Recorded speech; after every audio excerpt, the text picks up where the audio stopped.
Have you ever known someone who just won't listen to wise counsel? They foolishly reject what others say, and as a result, they stumble again and again. In many ways, this is what happened during the ministry of the prophet Hosea. Hosea brought God's word to his people over several decades, and even though his prophecies proved to be true every step along the way, God's people suffered time and again because they refused to listen to him. Still, Hosea didn't give up. Toward the end of his life, the Holy Spirit led Hosea to create a collection of his prophecies that we now call the book of Hosea. He designed his book to give God's people wisdom for the challenges they faced in their day. And as a divinely inspired book, the book of Hosea also imparts wisdom to God's people in every age, including our own. This is the first lesson in our series, The Prophetic Wisdom of Hosea, and we've entitled it, An Introduction to Hosea. In this lesson, we'll explore a number of introductory issues related to Hosea's ministry and the book that now bears his name. Our introduction to Hosea will divide into two main parts. We'll look first at the background of the prophet Hosea and his book. Then we'll introduce an overview of the basic content and structure of the book. Let's begin by exploring several dimensions of the background of Hosea. Hosea's prophecies were inspired by the Holy Spirit, so they have unquestionable authority over God's people throughout history. But its prophecies first addressed ancient Israelites and the circumstances that they faced. As we'll see in this lesson, Hosea's ministry spanned several decades. So the more we understand the background of Hosea's developing circumstances, the better we'll be able to grasp and apply his prophecies to our own day. Before we approach these matters, we need to distinguish two interconnected historical settings, two worlds, as it were. The first setting, which we'll call that world, covers the decades of Hosea's prophetic ministry in which he received and delivered revelations from God. But the second historical setting, which we'll call their world, takes place later in Hosea's life. In this second setting, Hosea selected and wrote down some of his prophecies to impact the lives of those who first received his book. We'll approach this twofold background in two steps. First, we'll explore that world, or the full range of the prophet Hosea's ministry. And second, we'll examine their world, or the setting in which the book of Hosea was written. Let's begin with the ministry of the prophet Hosea. Around the time of Hosea's prophetic ministry, a number of nations played important roles in the history of God's people.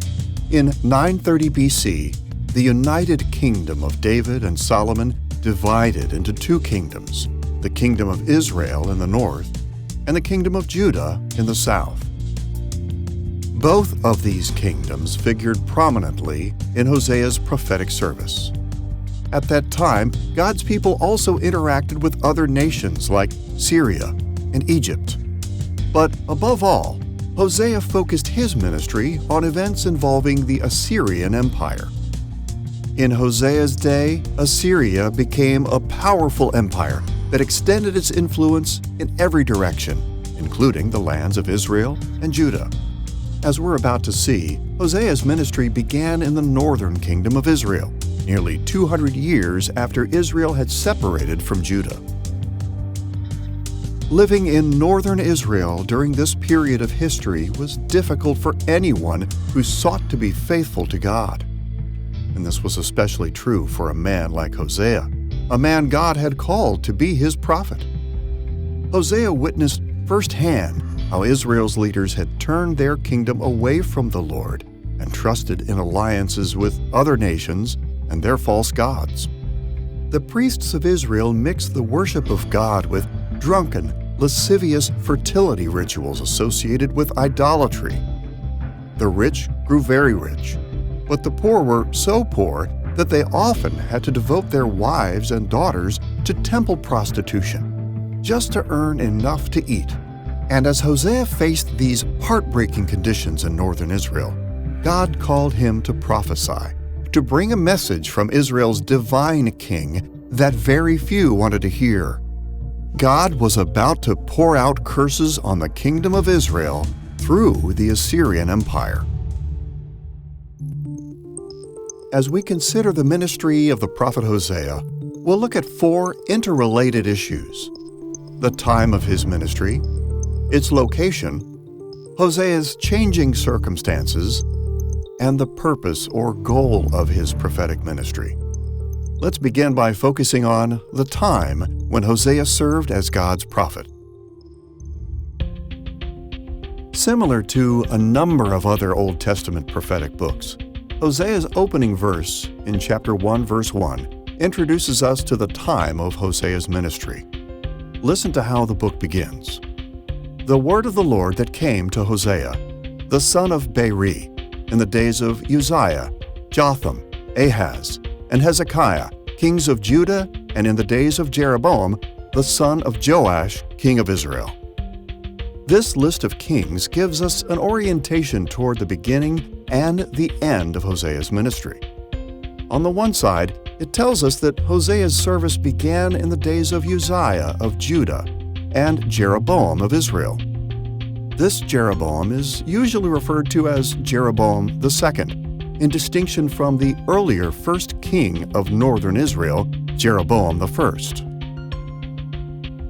Uzziah, or Azariah as he was also called, ruled in Judah from around 792 to 740 BC, and Jeroboam II reigned from approximately 793 until 753 BC. Most interpreters rightly suggest that the circumstances mentioned in Hosea's earliest prophecies reflect conditions in Israel during the last decade of Jeroboam II's reign. So, it's fair to say that Hosea's ministry began sometime near 760 BC. This makes Hosea one of the earliest prophets, if not the earliest prophet, with a biblical book devoted to his ministry. On the other side, the list of kings in chapter 1, verse 1 also gives us an orientation toward the end of Hosea's prophetic service. Hosea ministered throughout the reigns of Judah's kings, Uzziah, Jotham, and Ahaz, and he ended his ministry during the reign of Hezekiah.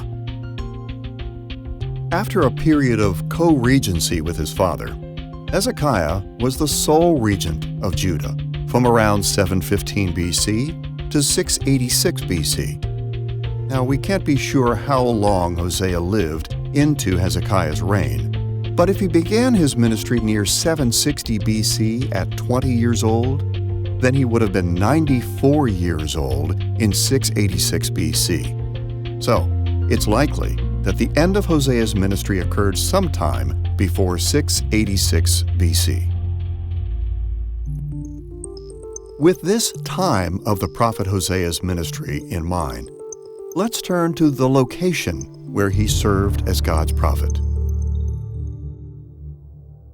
The opening verse of Hosea gives us an important clue as to where our prophet ministered when it notes that Hosea served during the reign of Jeroboam II.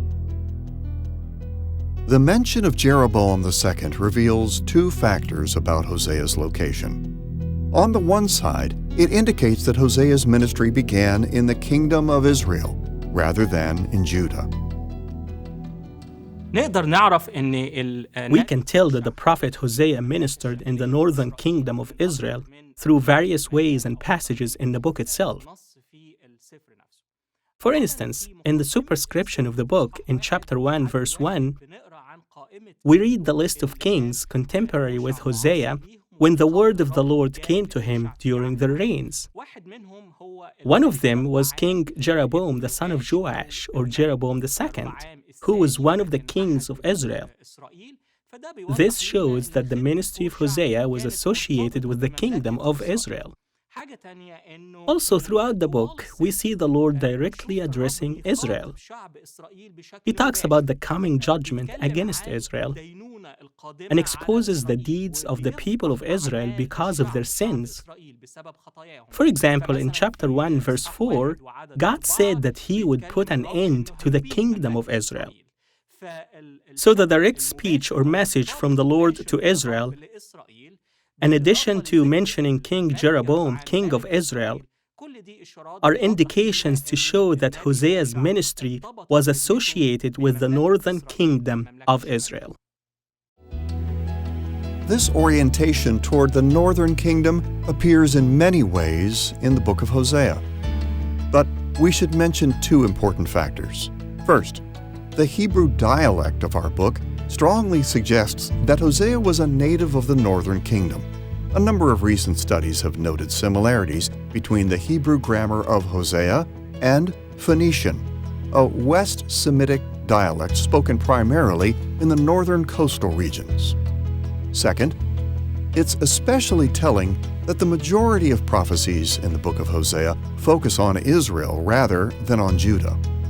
The book explicitly refers to the northern kingdom around 81 times, using terms like Israel, the Israelites, literally sons of Israel, and Ephraim, a name Hosea often used to refer to the kingdom of Israel. By contrast, our book mentions Judah by name only 15 times. Hosea was especially concerned with events that took place in the northern kingdom. On the other side, we can learn another feature of the location of Hosea's ministry when we note that chapter 1, verse 1 only mentions Jeroboam II and omits 6 other kings of northern Israel who reigned within Hosea's lifetime.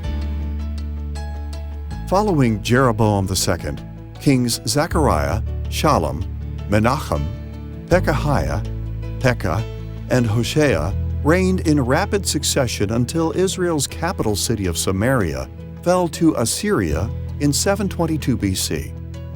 It's likely that these kings were omitted from the opening verse of our book because Hosea migrated to Judah near the end of Jeroboam II's reign in 753 BC.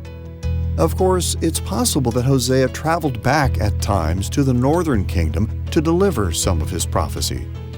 It's also possible that Hosea's disciples or friends delivered his prophecies in the north on his behalf. But whatever the case, the lack of recognition for Israel's other kings in chapter 1, verse 1 supports the view that Hosea himself resided in northern Israel only until late in the reign of Jeroboam II. Then, either because of political upheavals or because of resistance to his prophecies, he took up a new residence in the southern kingdom of Judah. Now that we've looked at the time and location of the prophet Hosea's ministry, we should touch on some of the circumstances that he addressed through the decades that he served as God's prophet. Many students of Scripture are unfamiliar with the period of biblical history associated with Hosea's ministry. Of course, the historical books of Kings and Chronicles, prophetic books like Micah and Isaiah, and archaeological discoveries tell us a great deal about this period. So there are far too many events for us to mention them all here. But we can't move forward without a basic awareness of some of the more significant events that took place in Israel and Judah during the decades of Hosea's service. Imagine for a moment that you are Hosea, starting your ministry in the northern kingdom during the reign of Jeroboam II. You trust in God, but everywhere you look, the king, the priests, and the wealthy nobles of Israel have turned your nation into a nightmare. They worship the false gods of other nations. They fill the country with violence. They force the sons of the poor to serve their misguided military campaigns. And they pressure the wives and daughters of the poor to practice prostitution at their fertility worship centers. All the while, the leaders are still claiming to be faithful to God, and they point to their wealth and power as proof that God approves of all that they do. Now, Hosea knew that long ago Moses had warned that God would not tolerate this kind of rebellion forever. He would send troubles to humble his people. Moses even warned that God would raise up cruel and wicked Gentile nations to discipline them. And God revealed to Hosea that this was precisely what he was about to do to Israel. As troubling as it was for Hosea to learn these things about his homeland, later on he also faced similar circumstances in Judah. As the decades passed, the leaders of his adopted home in the southern kingdom fell into the same kind of rebellion as their northern neighbors. They formed alliances with other nations, treated others unjustly, compelled their young men to fight foolish wars, and encouraged idolatry, even in Jerusalem. And as Hosea witnessed these things, God revealed to him that the people of Judah would be brought to their knees as well. Broadly speaking, we can refer to the troubles that Hosea predicted as the period of the Assyrian judgment. During this time, the primary instrument of God's discipline was the Assyrian Empire. Assyria began to play this role in biblical history when the great emperor Tiglath-Pileser III rose to his throne in 744 BC. And in one way or another, the Assyrians remained a significant factor in the history of God's people until Nineveh, Assyria's capital city, fell to the Babylonians in 612 BC. Towards the end, or just after Jeroboam II's reign, Tiglath-Pileser III became the king of Assyria. Now, Assyria was the superpower in those days that was threatening the existence of Judah and Israel and Syria, which was to the north of Israel. And so the prophecies in Hosea that prophesied cursings and subjugation to Israel because of its disobedience, Tiglath-Pileser III was the executor. And also, after Tiglath-Pileser III, Shalmaneser was the next king. And these two men, Tiglath-Pileser III and Shalmaneser, became the rod of God's justice in which, or by which, he executed his punishments on Israel as he had promised he would do in Hosea. As we'll see in this lesson, the content of Hosea's book orients his prophetic ministry toward three major events that took place during the period of Assyrian judgment. The earliest prophecies in Hosea's book are about the first event, Assyria's rise to prominence when Tiglath-Pileser III became emperor in 744 BC. Hosea also recorded prophecies about Assyria's invasion of Israel in 732 BC. And beyond this, Hosea included prophecies about Assyria's invasion of Israel 10 years later in 722 BC, when the Assyrians utterly destroyed the kingdom of Israel. Let's unpack the circumstances Hosea faced as he prophesied about all three of these events. We'll start with the first phase of Hosea's ministry, when he received prophecies about Assyria's rise to prominence in 744 BC. As we've just said, 744 BC was the year that Tiglath-Pileser III became king of Assyria and asserted his authority over Israel and Judah. Hosea lived in the northern kingdom of Israel prior to this time, and he witnessed how King Jeroboam II brought Israel to the zenith of its prosperity. But he also saw how the king, priests, and other leaders proved to be disloyal to God by promoting idolatry and injustice. And as a result, Hosea warned of curses from God that would come through the Assyrian Empire. During this same period, according to the books of Kings and Chronicles, the kingdom of Judah also came under the rule of Tiglath-Pileser III. But unlike Israel's leaders, Uzziah, king of Judah, ruled as a righteous king in one very important way. While many of the people in Judah practiced idolatry, Uzziah himself worshipped only the Lord and exclusively promoted the worship of the Lord at the temple in Jerusalem. So, as far as we know, God revealed no accusations against Judah to Hosea at this time and gave no warnings of curses against Judah. The next phase of Hosea's ministry focused on Assyria's invasion of Israel in 732 BC. When Hosea delivered his earlier prophecies about this invasion, Tiglath-Pileser III continued to exert political control over the kingdom of Israel. Kings Menachem and Pekahiah promoted idolatry and injustice, and relied on their alliance with Assyria for security. Now, like most political alliances in ancient times, this relationship also entailed acknowledging the gods of their Assyrian overlords. And as a result of these disloyalties to God, Hosea warned that God would pour out curses on Israel through the impending Assyrian aggression of 732 BC. The book of Kings tells us that at the time Uzziah and his son Jotham ruled Judah as righteous kings. Many people continued to worship other gods at the high places, but Uzziah and Jotham neither practiced nor endorsed idolatry. So during this time, Hosea still offered no warnings of curses against Judah. Now, when Hosea received his later prophecies about Assyria's invasion in 732 BC, conditions in Israel had only grown worse. King Pekah continued in idolatry and injustice. He submitted to Assyrian control. But when Tiglath-Pileser III was preoccupied with troubles elsewhere, Pekah tried to free himself from paying heavy tributes to Assyria.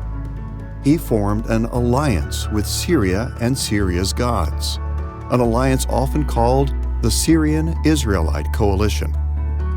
And Pekah and his Syrian counterpart invaded Judah in an attempt to force Judah to join their rebellion against Assyria. As you can imagine, Hosea prophesied that God would bring curses against Israel for this aggression. And a short time later, in 732 BC, Tiglath-Pileser III destroyed the kingdom of Syria and subjugated the kingdom of Israel. Sadly, as this invasion grew near, a critical change took place in Judah.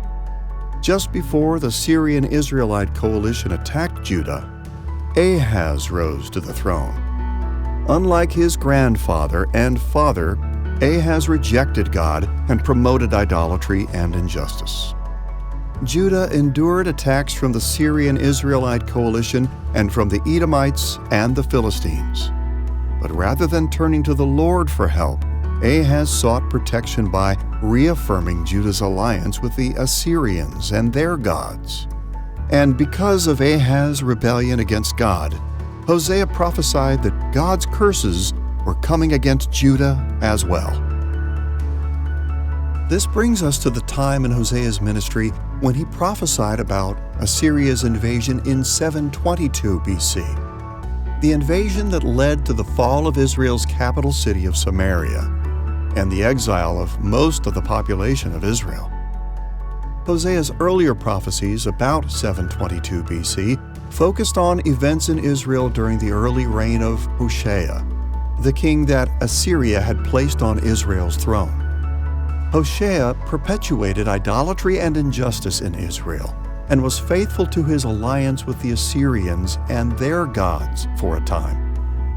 In response, Hosea warned that new curses were coming to Israel through a second major Assyrian invasion, the invasion in 722 BC. Meanwhile, in Judah, Ahaz continued to violate God's covenant by promoting idolatry and injustice.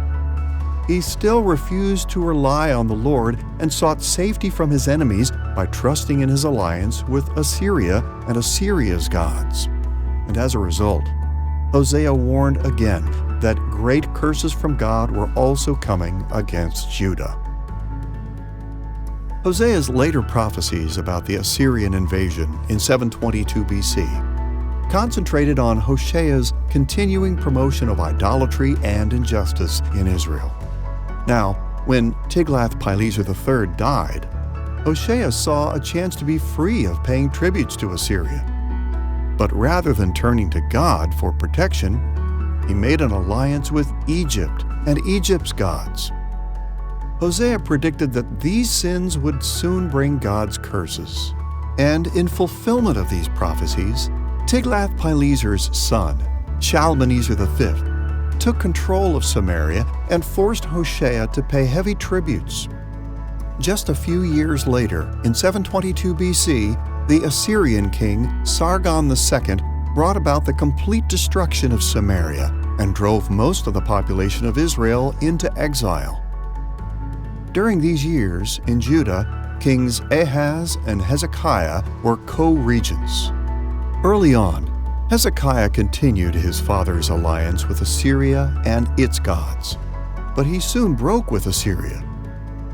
Unfortunately, Hezekiah relied on the strength of his army, his fortified cities, and an alliance with Egypt for protection against Assyria rather than trusting in the Lord. And as a result, Hosea warned once again that God would bring curses on Judah, curses that came many years later through Assyrian aggression. Unless you've spent a lot of time studying this period of biblical history, it's easy to be confused by all these names and dates. But knowing that these events took place during Hosea's ministry is crucial to understanding the book of Hosea. So as difficult as it may be, it's very important to distinguish Hosea's prophecies about Assyria's rise to prominence in 744 BC from prophecies about Assyria's invasion in 732 BC, as well as from prophecies about Assyria's invasion in 722 BC. As we make these distinctions, we'll be able to see how Hosea spent decades of ministry addressing the challenges that God's people faced in each of these periods. Having touched on the time, location, and changing circumstances associated with the ministry of the prophet Hosea, we should consider Hosea's purpose. As a prophet, what did he try to accomplish by declaring God's revelations? We've looked at this question in more detail in other series, but in general terms, God called Hosea, just as he calls all of his people in every age, to do his part in spreading God's kingdom to the ends of the earth. And as Hosea knew, God administered the spread of his kingdom by the policies he established in his covenants. Hosea was well aware that God had already ratified his kingdom policies in 5 major covenants, beginning with all nations in Adam and Noah, and then in special covenants with Abraham, Moses, and David. Each of these covenants had particular emphases, but every successive covenant incorporated and built on the policies of the previous covenants. Like other prophets, Hosea had the special role of serving as God's emissary or ambassador who announced how God was going to implement these covenant policies. All of God's covenants established 3 basic dynamics of God's interactions with his people that shaped the contours of Hosea's ministry. For our purposes here, we'll just give a brief overview. First, in one way or another, all of God's covenants were initiated and sustained by divine benevolence, or displays of God's goodness and kindness. Second, all of God's covenants clarified the kinds of human loyalty that God required from his people in grateful response to his benevolence. And third, all divine covenants entailed 2 kinds of consequences that his people should expect: blessings for obedience and curses for disobedience. So God wanted Israelites to remain faithful in their covenant, in the covenant with him. And he promised that if they will stay faithful in the covenant with God, things will go well with them. But if they will violate his covenant, something wrong will happen to them. This is the same even in our lives. If we remain faithful to God's covenant, God will be with us, will lead us, and will continue to work in us. As a prophetic emissary of God's covenants, Hosea received revelations of how God had determined to direct these covenant dynamics. Then he delivered these revelations to God's people. If we consider Hosea in terms of events that took place during his years of ministry, we could define his prophetic purpose in this way. Hosea's purpose was to declare how God intended to implement the covenant dynamics of divine benevolence, human loyalty, and the consequences of blessings and curses in relation to Assyria's rise in 744 BC, the Assyrian invasion of 732 BC, and the Assyrian invasion of 722 BC. Now that we've looked at the background of the prophet Hosea, we're ready to turn to the background of the book of Hosea. Hosea and his disciples may very well have written down a lot of his prophecies throughout the decades of his ministry. But it was near the end of his life, during Hezekiah's reign, when Hosea finally collected and arranged his prophecies into the book that we now call Hosea. When we keep this in view, we gain many insights into the book itself. So far, we've concentrated on what we've called that world, the various times during the Assyrian judgment when Hosea received revelations from God for both Israel and Judah. At this point, we'll turn to their world, the time when Hosea chose and arranged these prophecies into the book of Hosea to provide Judah's leaders with wisdom for what was ahead. This distinction between that world and their world is crucial for understanding the book of Hosea, because Hosea actually composed his book after the kingdom of Israel was destroyed in 722 BC. So even though Hosea's book had important implications for the survivors of northern Israel, he primarily wrote it for the leaders of Judah. As we'll see, Hosea wrote down prophecies from throughout his ministry to give Hezekiah and Judah's other leaders a path of wisdom to follow as they faced the crisis of Assyria's invasion of Judah in 701 BC. To see how this is true, we'll follow our previous discussion and look at 4 background features of the book of Hosea: the time of its composition, the location where it was written, the circumstances surrounding its composition, and the purpose of the book. Let's begin with the time when our book was written. From the outset, we should mention that critical scholars typically believe that the book of Hosea went through a number of major redactions that ended very late, either late into the Babylonian exile or even after the Babylonian exile.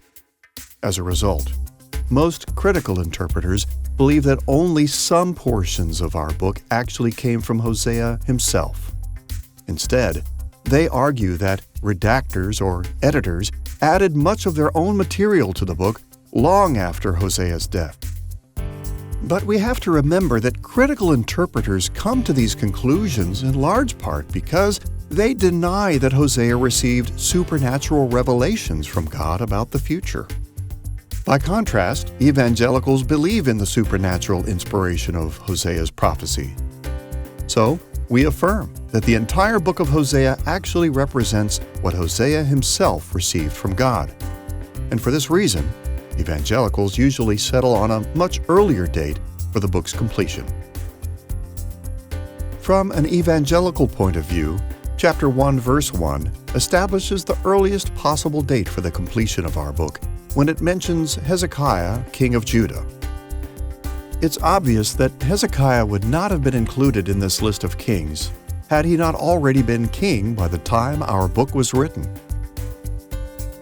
So, it's safe to say that the earliest possible date for the completion of the book of Hosea was sometime during Hezekiah's sole regency, which began in 715 BC and ended in 686 BC.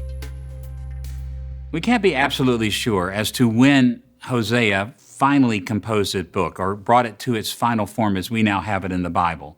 But there is an event in Hosea's life, toward the end of his life, in fact, during the reign of the last king under whom he served, and that king's name was Hezekiah. Now, Hezekiah is known for all kinds of things, but in biblical history, perhaps the most important thing or the most noted thing that he experienced was the invasion of the Assyrian Sennacherib.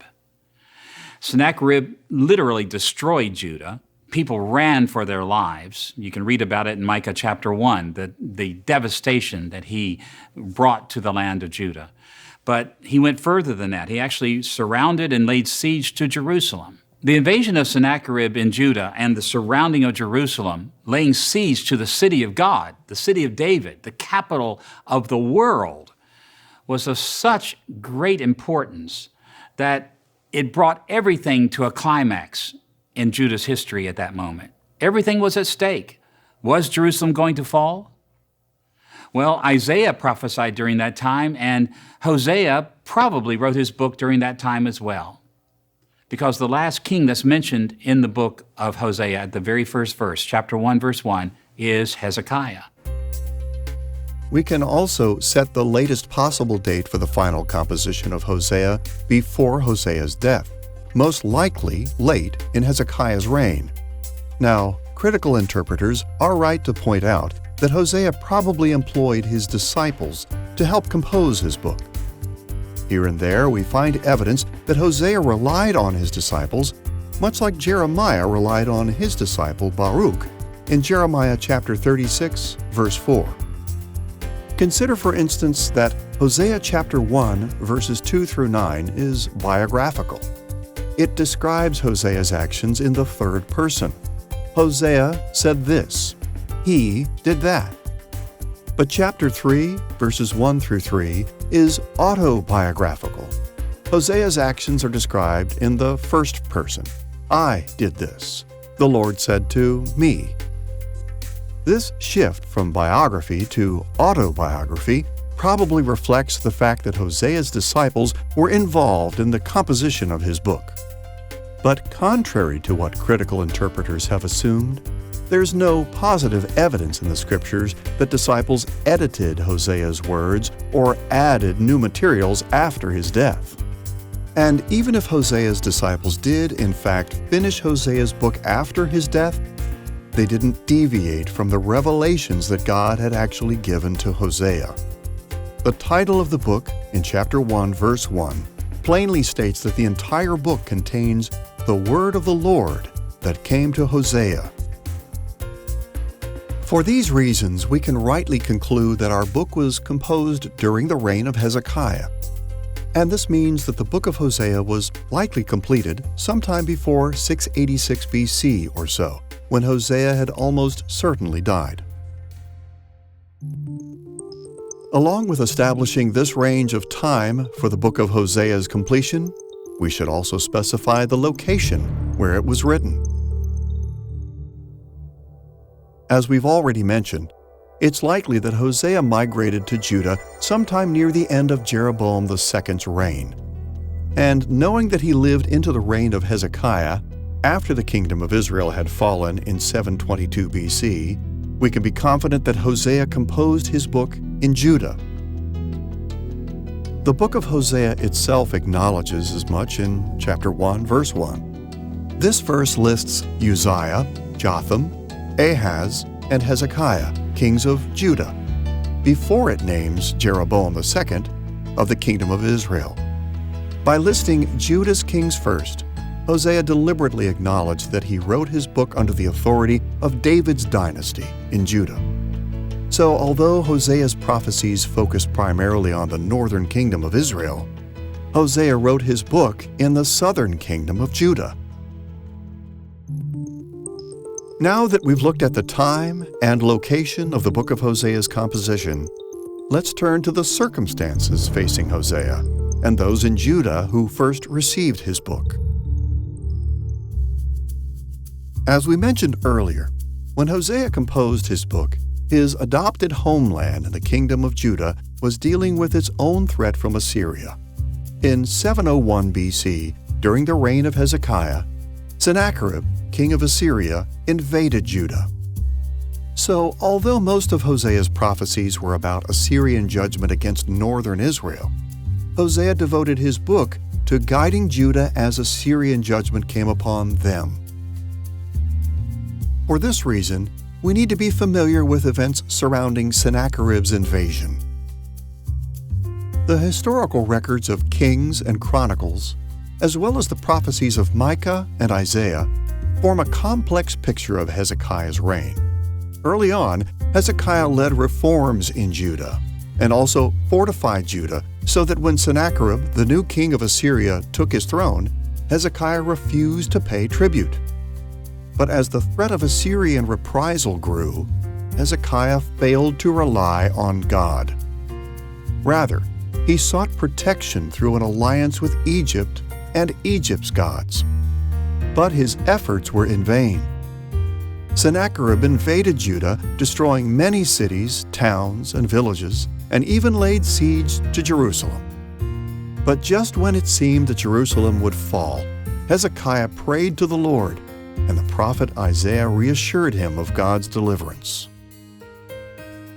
As we read in 2 Kings chapter 19, verses 33 and 34, "By the way that Sennacherib came, by the same he shall return, and he shall not come into this city, declares the Lord, for I will defend this city to save it, for my own sake and for the sake of my servant David." Mercifully, Isaiah's prophecy was fulfilled. God miraculously delivered Jerusalem from Sennacherib. One of the most important historical events to happen in the history of Israel was when Sennacherib, king of Assyria, came to defeat Hezekiah, king of Judah. He comes against Judah, and he takes basically all the cities of Judah. There's really one city left, and that's Jerusalem. And what he does is he basically says, your God is like every other God. I will take out the Lord God of Israel just like I took out all the other gods. He talks in a very arrogant way against the Lord God of heaven. And God says, I will show Sennacherib my power. And so what he does is he supernaturally delivers Israel. And what he does is he smites the Assyrian army, and 185,000 Assyrian troops will die. He will hear a report of probably a rebellion going on back in his land, and he'll have to go back to Assyria. And we know even from Assyrian annals that they'll talk about caging up Hezekiah like a bird in a cage, but they never say they defeat him. Now remember, in Assyrian literature, it's pure propaganda. They never admit defeat at all. So by just saying they have him caged up like a bird, they are really admitting they did not defeat him. So even the Assyrian records, they admit this. It would be difficult to overstate how much Jerusalem's deliverance demonstrated God's favor toward the kingdom of Judah. But as wonderful as it was, Hezekiah's troubles weren't over. After Sennacherib returned home, Hezekiah still feared further aggression from Assyria. Sadly, rather than relying on God, Hezekiah returned to his old ways and sought another alliance, not with Egypt, but with the rising kingdom of Babylon. Hezekiah's refusal to trust God after the great deliverance of Jerusalem displayed a profound disloyalty to God. And the prophet Isaiah immediately threatened that the royal treasures of Judah would be taken to Babylon. Listen to Isaiah's words in 2 Kings chapter 20, verses 17 and 18.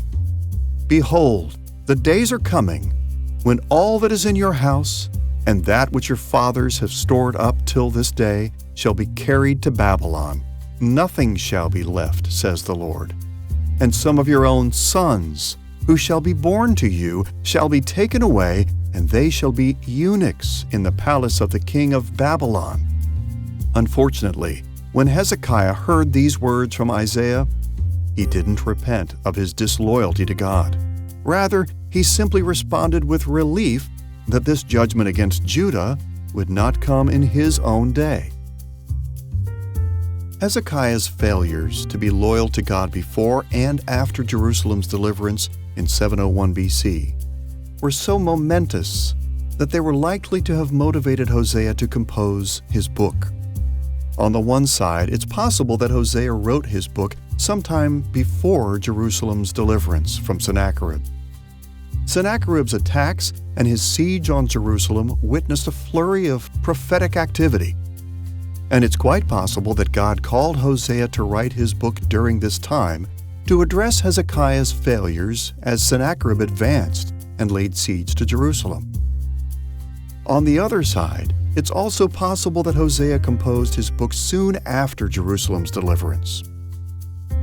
As we mentioned, even though God had delivered Jerusalem, Hezekiah failed to remain faithful to God and instead sought after an alliance with Babylon. And Hezekiah's disloyalty to God jeopardized the future of Judah.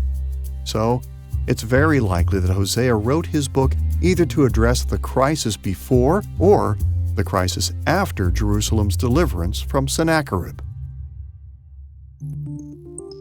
With the time, location, and circumstances of the final composition of the book of Hosea in mind, it's not difficult to understand the book's overarching purpose. Happily, we're not left to speculate, because Hosea himself explicitly revealed the goal he had in mind.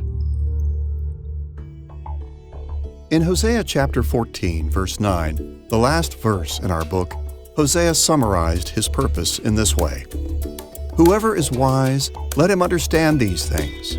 Whoever is discerning, let him know them. For the ways of the Lord are right, and the upright walk in them, but transgressors stumble in them." This verse stands apart from the verses that preceded, and it closes the entire book with final instructions for those who first received it. Hosea called for his original audience in Judah to become wise and discerning by believing that the ways of the Lord are right. In other words, Hosea hoped that Judah would gain wisdom from his collection of prophecies. He wanted them to view their circumstances in light of the fact that the upright, those who receive God's blessings, walk in the Lord's ways, but transgressors, those who receive God's judgment, foolishly stumble in them. Although elements of Israel's wisdom traditions appear in the writings of other prophetic books, Hosea's bold call to wisdom is unusual. But Hosea's attention to wisdom fits well with the days of Hezekiah. We know from Scripture that Hezekiah associated himself with men who were well versed in Israel's wisdom traditions. In fact, Proverbs chapter 25, verse 1 introduces chapters 25 through 29 of Proverbs as the Proverbs of Solomon, which the men of Hezekiah, king of Judah, copied. Apparently, these men of Hezekiah were a highly respected company of wise men associated with Hezekiah's court. And it's quite possible that Hosea's closing call for wisdom appealed directly to Hezekiah and the wise men of his court.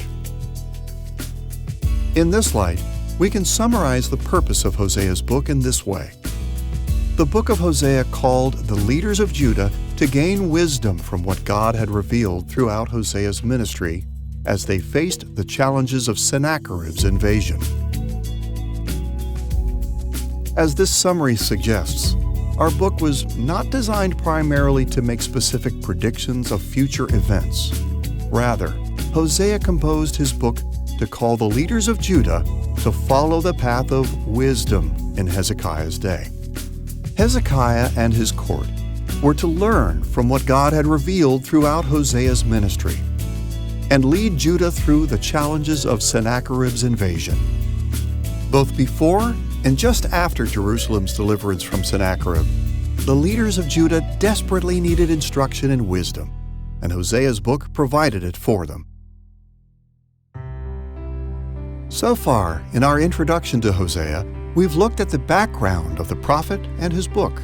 Now, let's turn to an overview of the content and structure of the book of Hosea. Unfortunately, many evangelicals tend to overlook the historical setting in which Hosea first received his prophecies. They also tend to focus on smaller units of the book as if they stand apart from each other. To be sure, these ahistorical and atomistic approaches have yielded many insights into the book of Hosea. But to add to these insights, we'll pursue a different strategy. We'll see that the historical settings of Hosea's ministry are crucial to understanding his prophecies. And rather than focusing on smaller units in isolation from each other, we'll explore the logical connections among the larger units throughout Hosea's book. This strategy will help us to see more clearly how Hosea designed his book to give wisdom to those in Judah who first received it, and it will also help us to see how we are to learn wisdom from the book of Hosea today. Put yourself in Hosea's place again. Unlike some other prophets who had relatively short ministries, Hosea received revelations from God for more than 60 years or so. From the last decade of Jeroboam II's reign to the reign of Hezekiah. Over these decades, God disclosed many things to him, probably much more than what appears in the 14 short chapters of his book.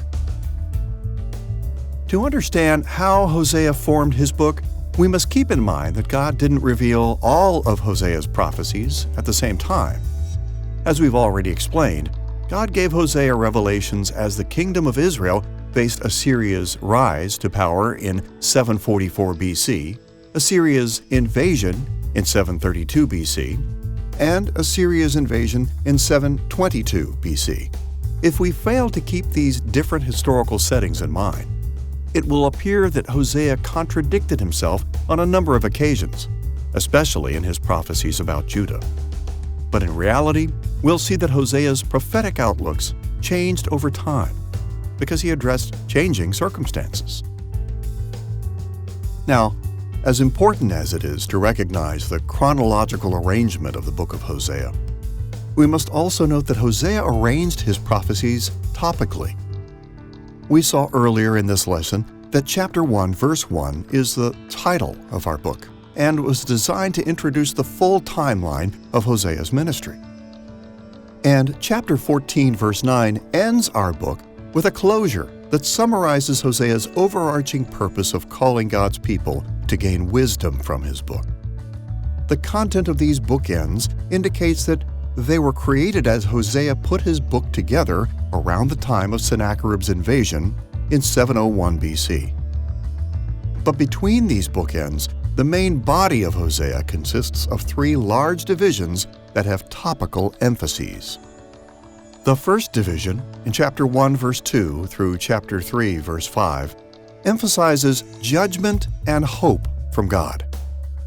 These first chapters present the earliest prophecies that Hosea received during the reign of Jeroboam II, prophecies that addressed Assyria's rise in 744 BC. Hosea carefully chose and arranged these early prophecies to present balanced outlooks of the curses God had determined to pour out on his people and the blessings they would receive in the future. The second division, in chapter 4, verse 1, through chapter 9, verse 9, emphasizes unfolding judgment from God.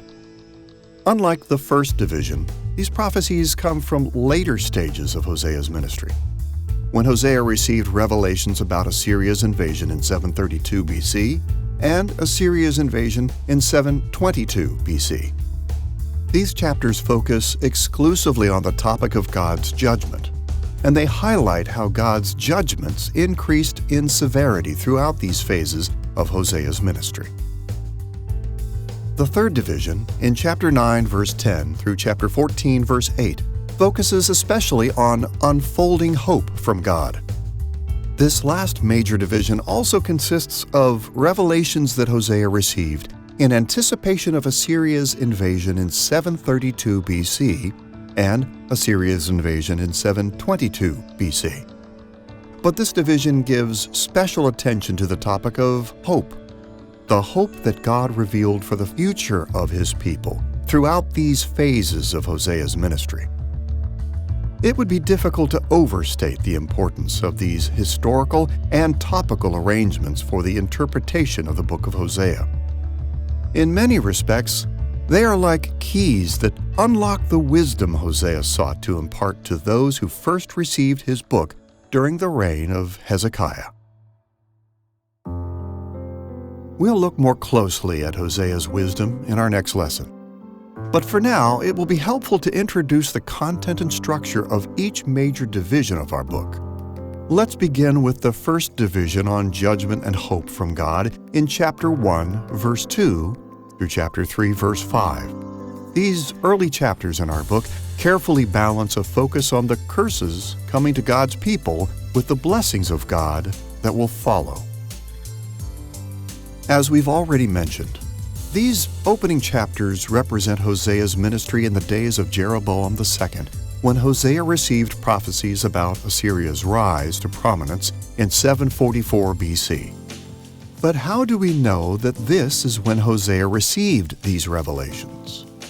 Well, chapter 1, verse 2 says as much when it tells us that these chapters represent the time when the Lord first spoke through Hosea. Other content of this division also confirms this early historical setting. In the first place, Hosea drew attention to the fact that as Israel enjoyed a time of great prosperity, they had fallen into idolatry and injustice. He also indicated that God had determined to bring curses through Assyrian dominance over Israel. These facts are consistent with the earliest phase of Hosea's ministry. In the second place, Hosea's attention to Judah in this division also confirms that he received these prophecies in the first phase of his ministry. You'll recall that during this period, Uzziah ruled as a righteous king in Judah. So, as we would expect, these chapters threaten no curses against the southern kingdom. On the contrary, this first division speaks of Judah very positively several times. For instance, listen to chapter 1, verses 6 and 7, where God drew a sharp contrast between Israel and Judah. Here, God said, "I will no more have mercy on the house of Israel to forgive them at all. But I will have mercy on the house of Judah, and I will save them by the Lord their God."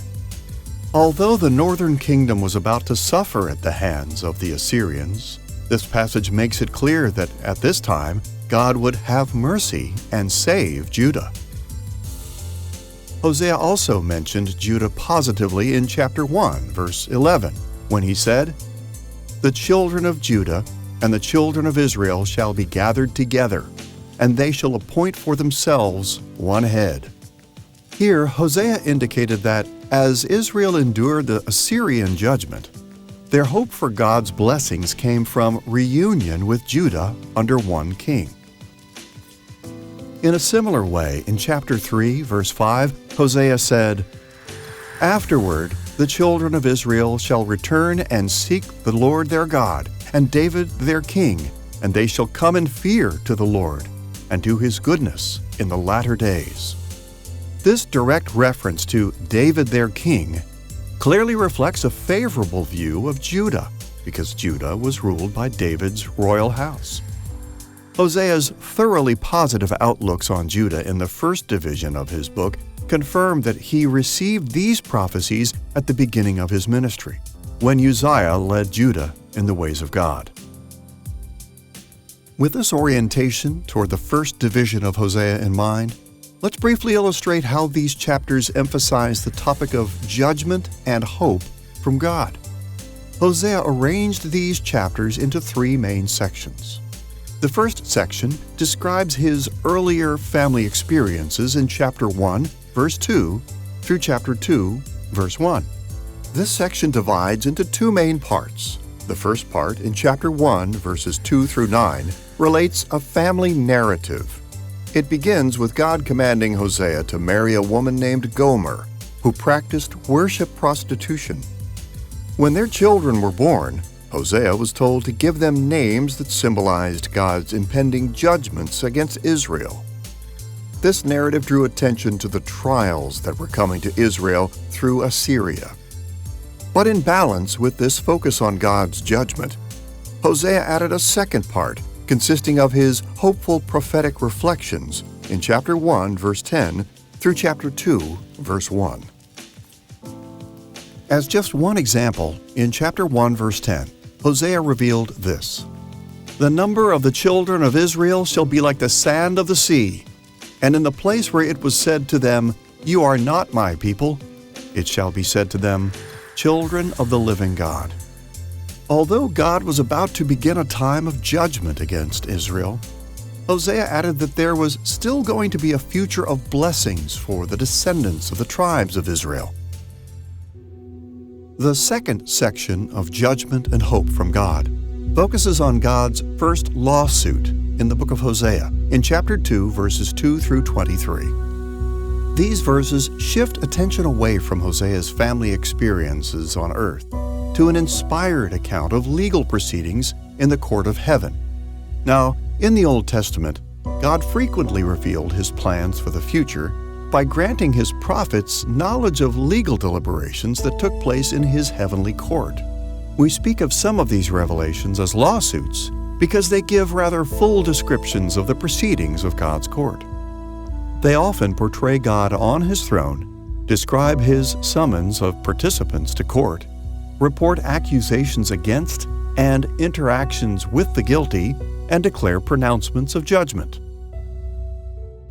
A number of the prophetic judgment speeches could be said to take the form of a covenant lawsuit. The idea of a covenant lawsuit is based on international diplomacy, and our best exemplars of it are in Hittite diplomatic letters that we have, where the Hittite diplomat goes to the vassal nation and prosecutes the terms of the treaty that was signed onto by the vassal king but is now being violated.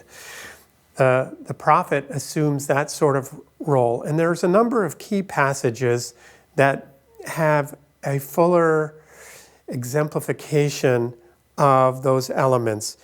In its fullness, those elements would include a summons to the defendants and witnesses.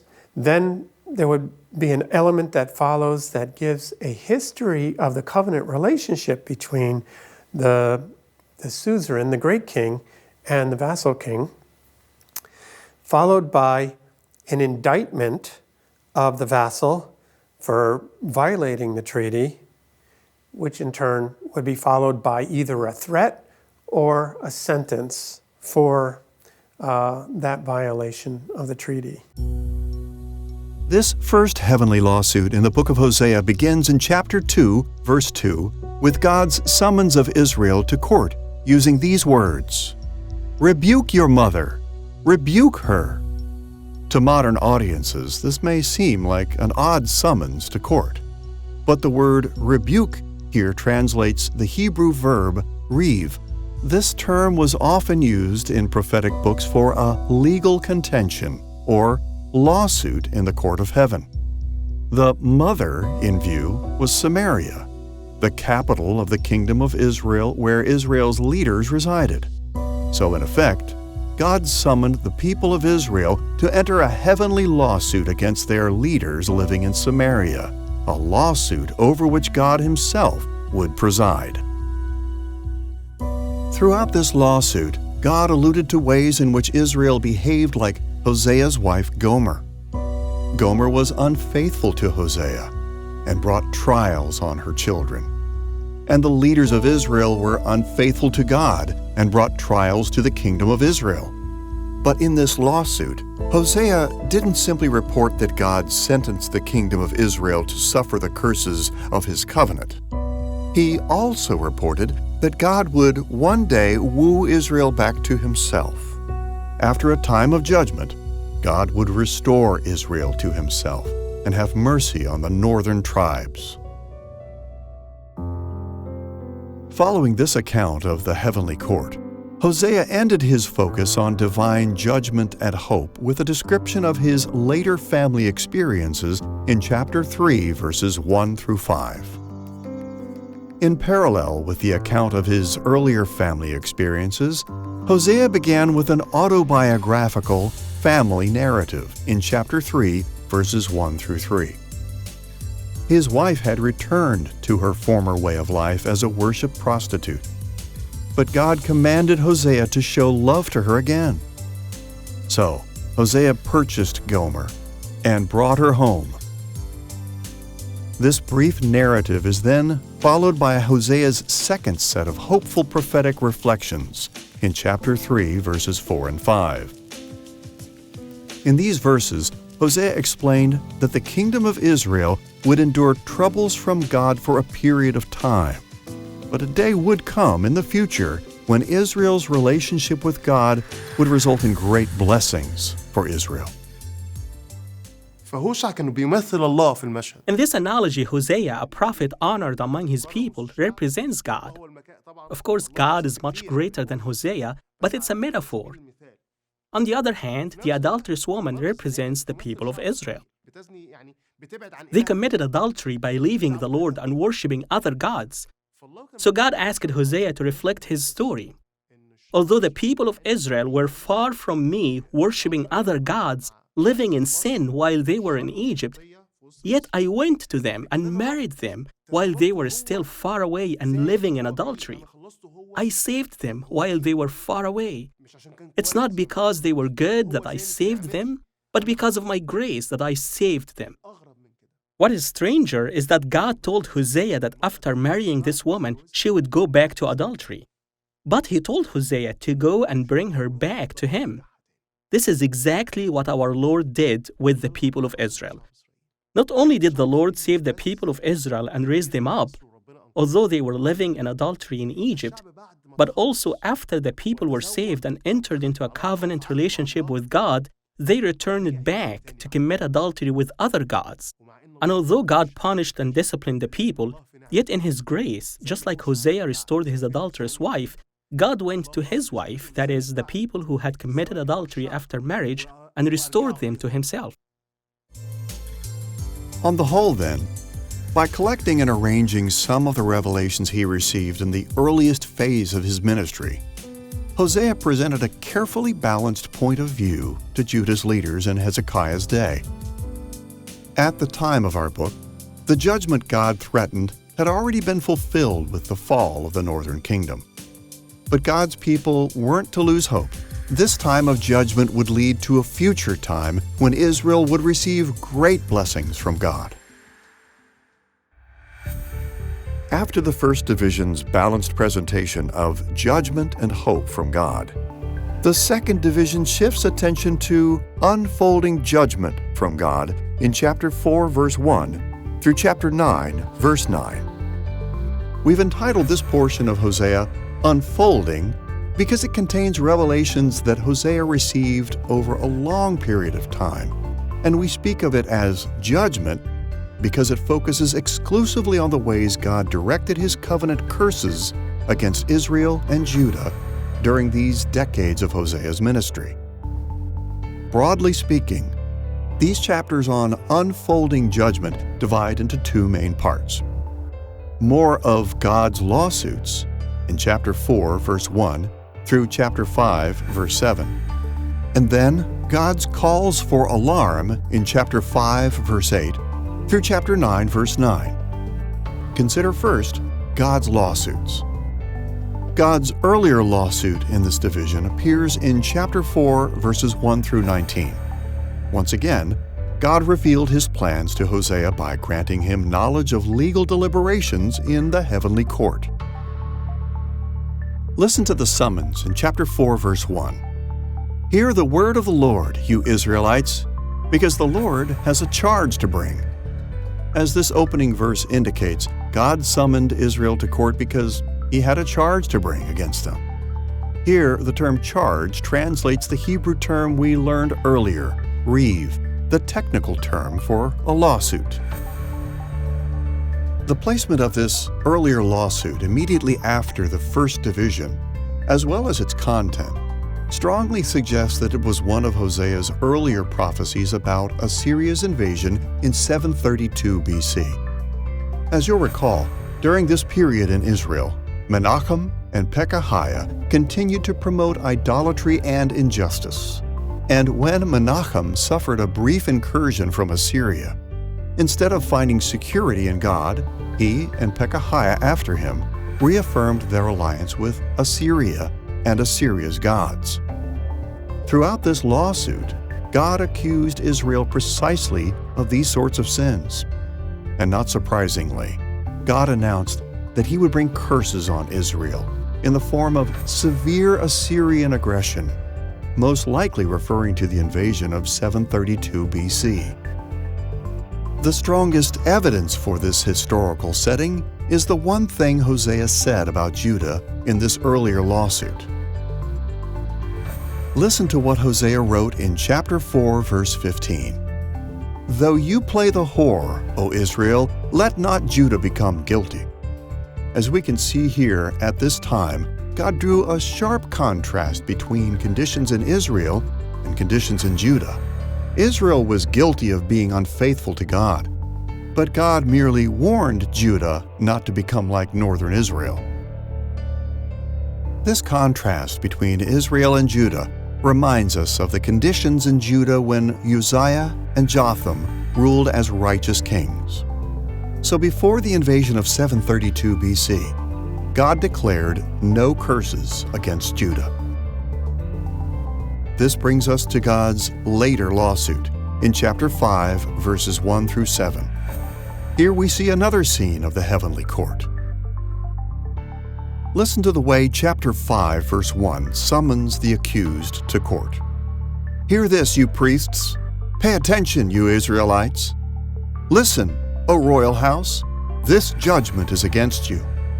Although this passage doesn't use the technical term reeve, we see here that God summoned the guilty to court, the priests, the Israelites, and the royal house, and announced that the purpose of this summons was judgment, or mishpat in Hebrew.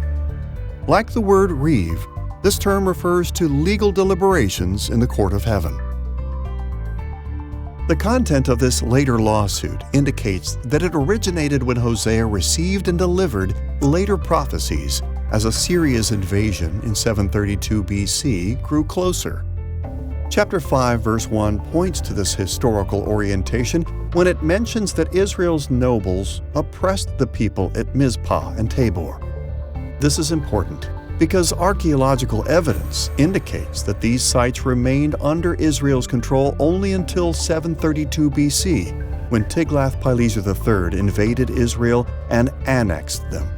It's also notable that in chapter 5, verse 13, God accused Israel of vainly appealing for help from Tiglath-Pileser III, or the Great King, as he's called in this verse. You'll remember that in Israel at this time, King Pekah continued in idolatry and injustice. He also formed an alliance with Syria, the Syrian Israelite coalition, to resist paying tributes to Assyria.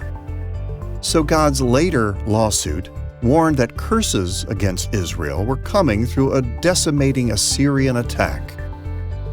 Once again, the most important evidence for this historical setting is Hosea's attention to Judah.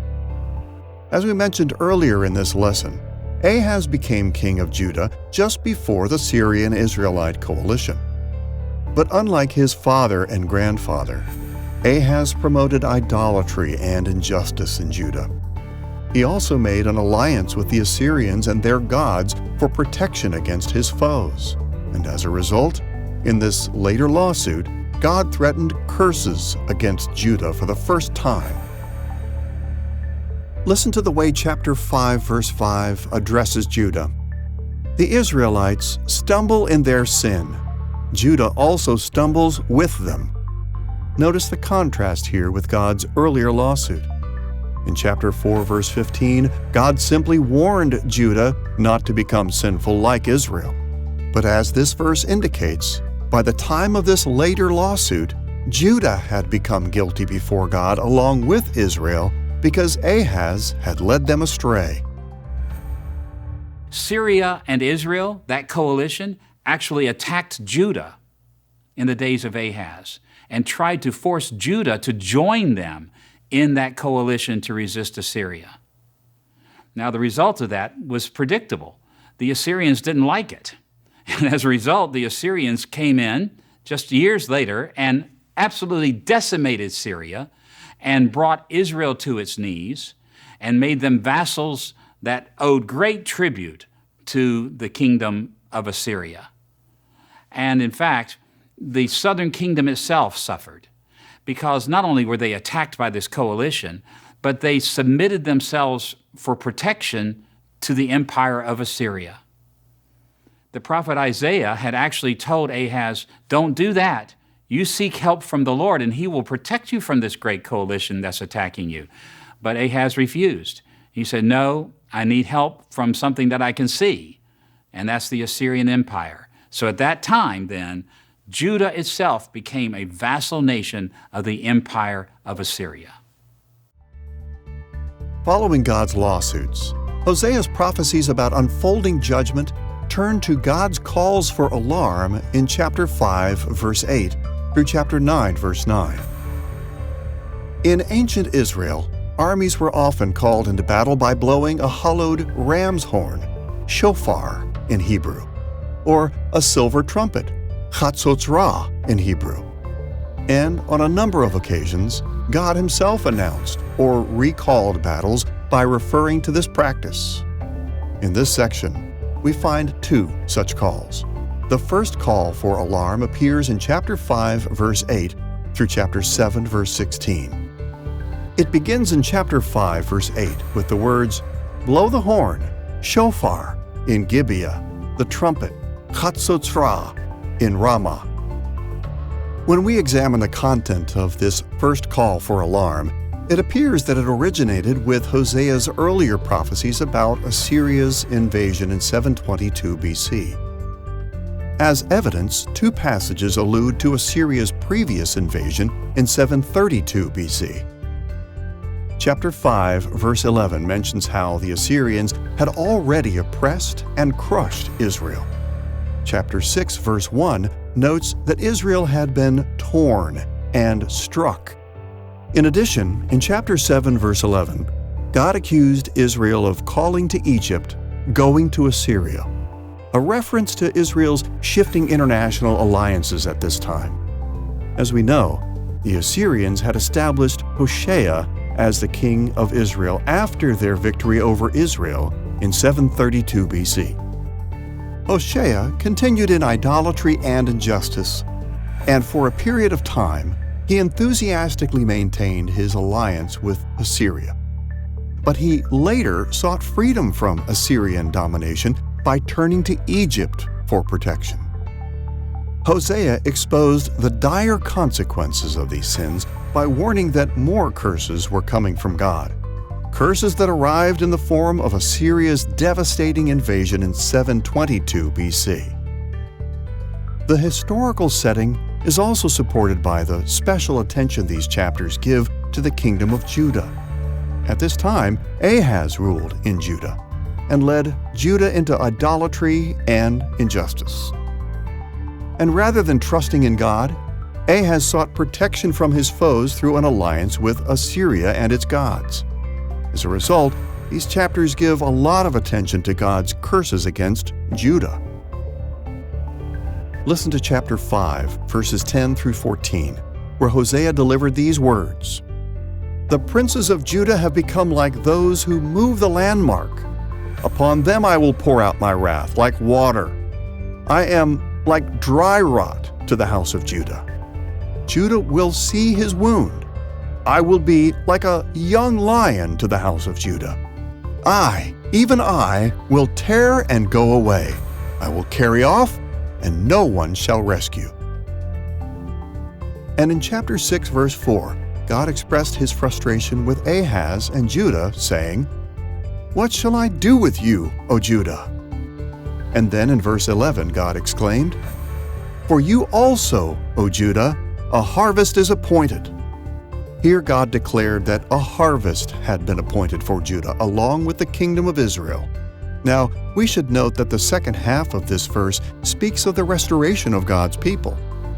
But as a number of interpreters and some modern translations have indicated, the second half of verse 11 actually belongs with the prophecy that follows in chapter 7, verse 1. So in this view, the appointed harvest was Judah's devastation at the hands of Assyria. God's second call for alarm appears in chapter 8, verse 1 through chapter 9, verse 9. It begins in chapter 8, verse 1 with the command to set the trumpet or shofar to your lips. The content of this second call for alarm strongly suggests that it was among the later prophecies Hosea delivered as Assyria's invasion in 722 BC drew near. At this time, King Hosea of Israel continued to promote idolatry and injustice. He also continued to rely on his alliance with Egypt. And as a result, Hosea warned of God's impending curses. He announced in chapter 9, verse 3, that they shall eat unclean food in Assyria. Soon after, Shalmaneser V subjugated Samaria, and in 722 BC, Assyria's new king, Sargon II, destroyed Samaria and brought an end to the kingdom of Israel. One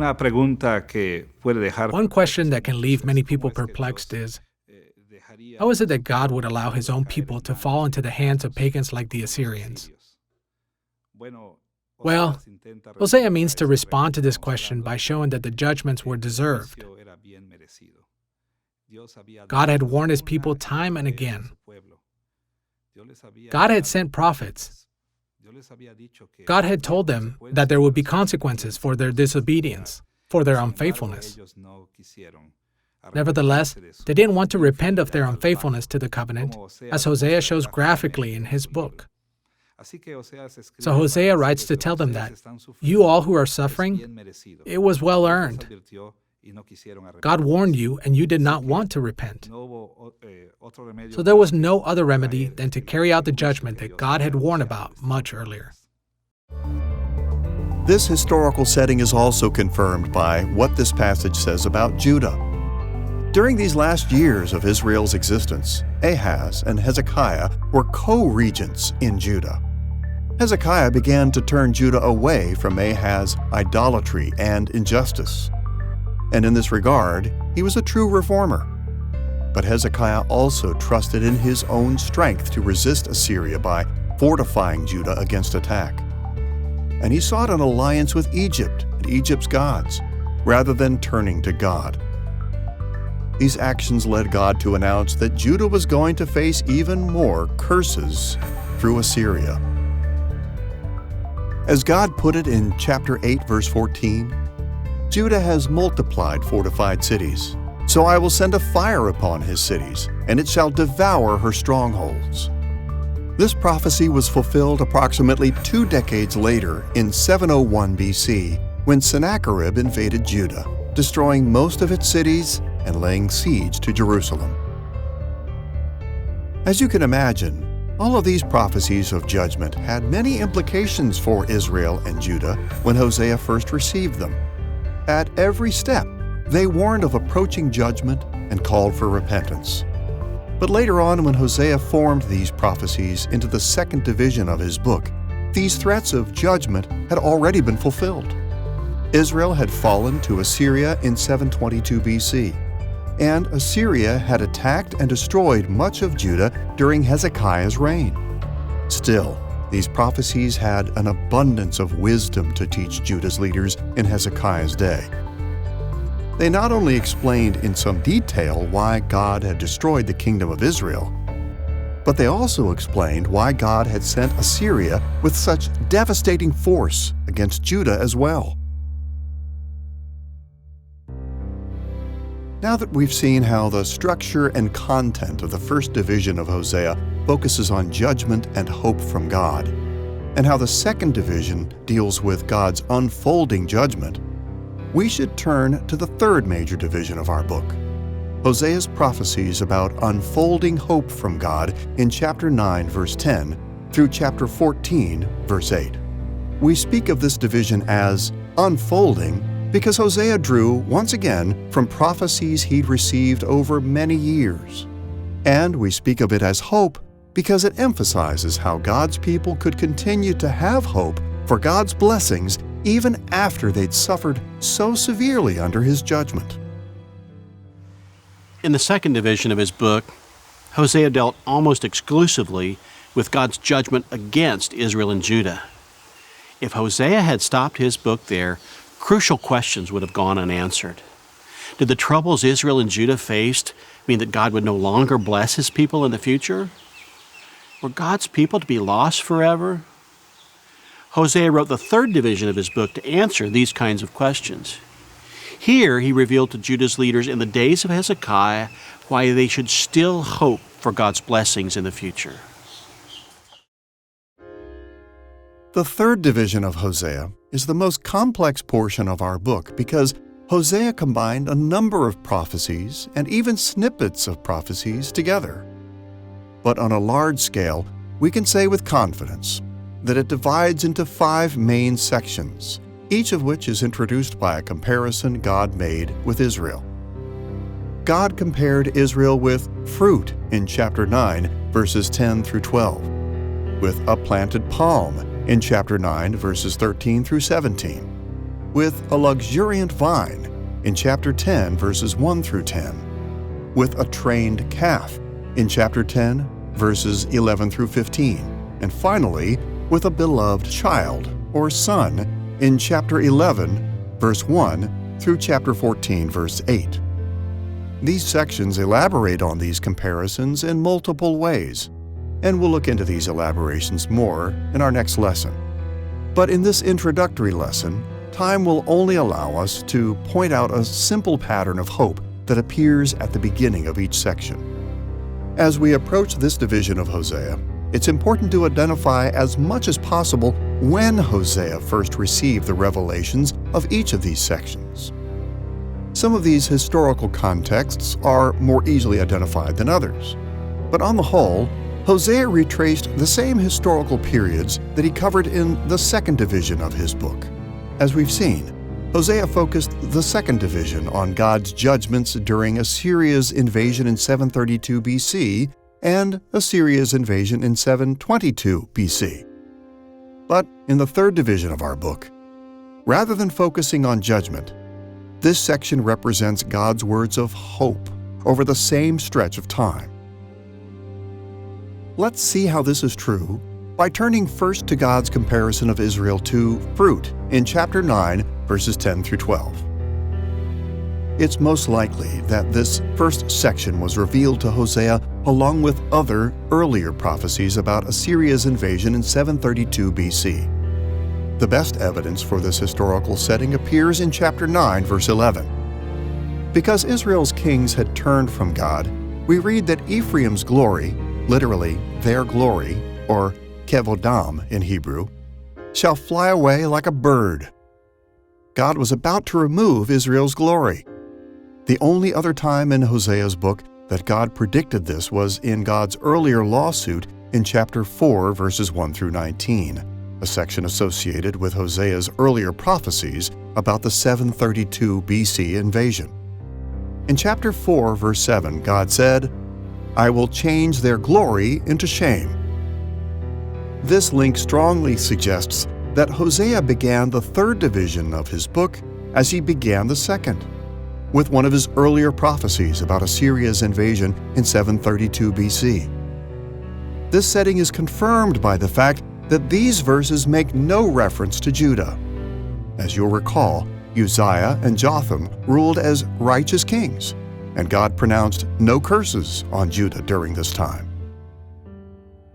With this historical orientation in mind, listen to what God said in chapter 9, verse 10. "Like grapes in the wilderness I found Israel. Like the first fruit on the fig tree in its first season I saw your fathers. But they came to Baal Peor and consecrated themselves to the thing of shame, and became detestable like the thing they loved." Clearly, God spoke of Israel's sins in this verse, but it's important to note that God began with a positive comparison of Israel with grapes and figs. So even as God determined to bring judgment against Israel in 732 BC, He still remembered Israel fondly as one remembers sweet fruits. And God's positive memory reassured God's people that there was still hope for them to return to His blessings in the future. The second section in chapter 9, verses 13 through 17, focuses on Israel as a planted palm and follows a similar pattern. We can't be sure when Hosea first received this revelation, but on the whole, Hosea's description of Israel fits well with the conditions of Israel when Hosea received prophecies about Assyria's invasion in 732 BC. This historical orientation is supported by the fact that this passage does not mention Judah. So, it most likely came to Hosea before Ahaz turned Judah away from God. Listen to the opening of this section in chapter 9, verse 13.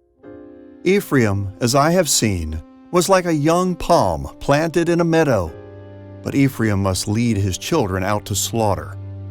Here God threatened Israel with the slaughter of their children as they went out to battle against Assyrian invaders.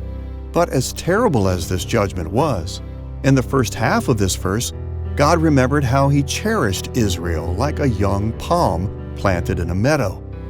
God's fond memory of them revealed that there was still hope for God's blessings to come to Israel in the future.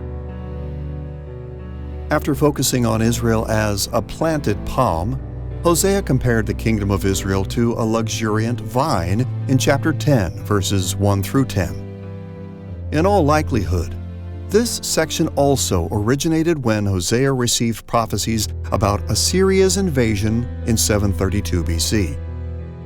Chapter 10, verse 6 threatens that the wealth of Israel's worship centers will be carried off as tribute to the great king, the same king mentioned in chapter 5, verse 13. This great king was Tiglath-Pileser III, who led the devastating invasion of 732 BC.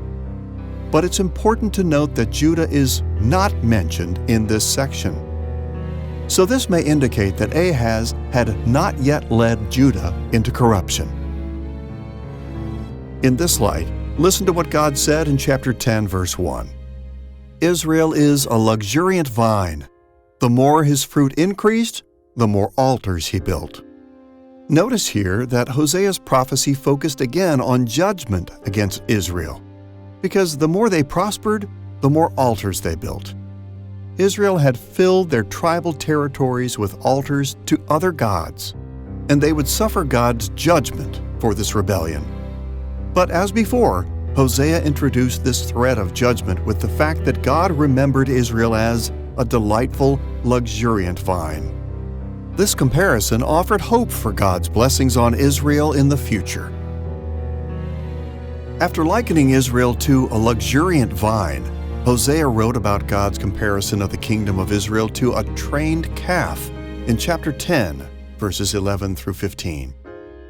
This section may have originated when Hosea received his earlier prophecies about Assyria's invasion in 722 BC. As we've seen, during this time, King Hosea led Israel into idolatry and injustice. And early on, he relied on his alliance with Assyria and its gods for his security instead of God. Because of this, God warned that curses were coming to Israel. The most notable evidence for the historical setting of this section is that it mentions the sins of Judah. As we know, Ahaz, the king of Judah, had promoted idolatry and injustice throughout Judah. He also persisted in seeking help from his alliance with Assyria rather than from God. So in chapter 10, verses 11 and 12, God briefly threatened curses against Judah and announced that Judah must plow and sow righteousness. This entire section begins in chapter 10, verse 11, with these words. Ephraim was a trained calf that loved to thresh, and I spared her fair neck, but I will put Ephraim to the yoke. We see here that God threatened to put Ephraim to the yoke, a metaphor for the judgment of oppression by Assyria. But despite the judgment that was coming, God still remembered Israel fondly as a trained calf that loved to thresh. And God's positive remembrance of Israel served as the basis of hope for the future. This brings us to the last comparison in this division on unfolding hope from God, by far the longest section in the third division. In chapter 11, verse 1 through chapter 14, verse 8, God compared His people to something even more precious than a well-trained calf, a beloved child or son. This lengthy section represents revelations Hosea received when he delivered his prophecies about Assyria's invasion in 722 BC. At this time, King Hosea continued to lead Israel in idolatry and injustice. But later, he attempted to break free of Assyria by foolishly seeking an alliance with Egypt. God specifically addressed this alliance in chapter 11, verse 5, where he said that Israel will not return to the land of Egypt, but Assyria shall be their king. This historical context is confirmed by the fact that in chapter 11, verse 12, and chapter 12, verses 2 through 6, Hosea also prophesied against Judah. As we read in chapter 12, verse 2, the Lord has an indictment against Judah. Despite the reforms that Hezekiah was able to achieve, Hezekiah relied on his own strength and turned to an alliance with Egypt rather than turning to the Lord. So Judah suffered the judgment of God through Sennacherib's invasion in 701 BC. Now listen to the opening of this section in chapter 11, verses 1 and 2. When Israel was a child, I loved him, and out of Egypt I called my son. The more they were called, the more they went away. They kept sacrificing to the Baals and burning offerings to idols. These opening verses present Hosea's pattern once again. Israel had sinned against God. Time and again, God called to them, but they went away and worshipped Baals and idols. And as a result, judgment was coming. But even as God pronounced judgment, verse 1 indicates that God still thought of Israel as his beloved son. And his love for his child Israel was the basis of hope for Israel's future blessings. Hosea 11:1 speaks of how God called Israel out of Egypt. The verses go on to say that God bent down and lovingly fed them and provided for his people, and yet the more he called to his people through his servants the prophets, the further that they went from him. And so God declares that he's going to send them away, only this time not to Egypt, but Assyria will be their king. But then the chapter goes on with God's voice breaking with his love for his people, and God declaring, I will not execute my fierce judgment on Israel. I will call, and my sons will come trembling like birds from the land of Egypt, like doves from the land of Assyria. I will gather them again to this land, and I will again be their God, and they will again be my people. Now, there's much more to the third division of Hosea than our brief introduction reveals, and we'll look more closely at this part of our book in our next lesson. Still, we've seen enough to grasp the heart of the matter. Hosea composed this last division of his book to impart wisdom to Judah's leaders after Israel had fallen to Assyria and most of its citizens had been carried off into exile. And in these last chapters of his book, Hosea drew from prophecies he had given throughout his ministry to strengthen Judah's hopes for what God had promised. Judgment was not the end of Israel's story because God had never forgotten how much he cherished them. The leaders of Judah could gain wisdom and hold firmly to the hope of blessings to come. In this introduction to Hosea, we've explored the background of Hosea by distinguishing between the time, location, circumstances, and purpose of the prophet's ministry and his book.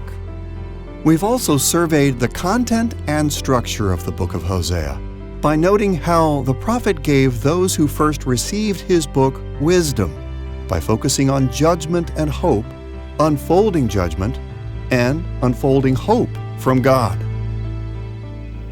The book of Hosea was written to teach wisdom when Israel and Judah faced one of the most difficult times in their history, the crisis of Assyrian judgment. And his book gives insights that God's people need in every age, including our own as we look toward the future. Like Israel and Judah in the days of Hosea, followers of Christ must heed Hosea's call to pursue wisdom as we face the trials of this world. From his book, we can see that no matter what difficulties we face, even when all seems lost, we can hold firmly to the hope for the future that we have in Christ. And we can be confident that one day God will pour out immeasurable blessings on his people when Christ returns in glory.